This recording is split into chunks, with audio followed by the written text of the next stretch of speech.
Cities, and the talk is mainly about cities, but it also covers rural areas as well, because rural areas tend to exist around cities. And it's important to understand when you're looking at climate change that where the problem actually is, because quite often people are focused on the wrong things. Cities emit something like 75% of the world's CO2 emissions. And of that, centralised power generation is the primary cause of climate change. In London, it's responsible for 75% of London's CO2 emissions. In Sydney, that's 80%. That's because of your higher predominance of air conditioning.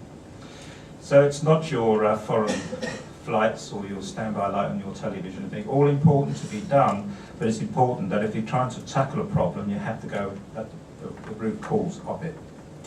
So I'm going to take you through a presentation that summarises a practical strategy. I call it practical because we've actually done it. Starting off at low carbon today, because we can do that, but the end game is to move to a wholly renewable energy society and as close to zero carbon as we can get. So the progress so far, well, in 12 months from a standing start with nothing at all, Sydney's done pretty well, I have to say that myself, and work I did in working in London.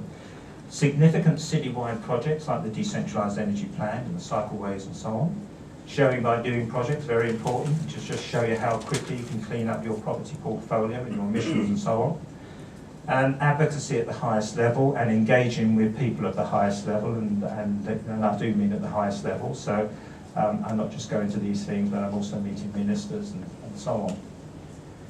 And so people often ask me, how do you do these things?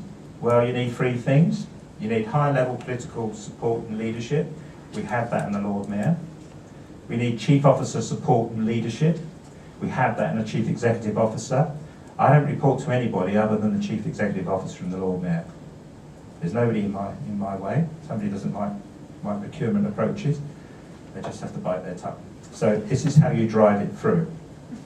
So I think my title of my presentation was when a tool is not enough. But I think the message I want to leave you with is a sustainability tool is not enough to deliver real climate change action on the ground. You're at the beginning of a phase.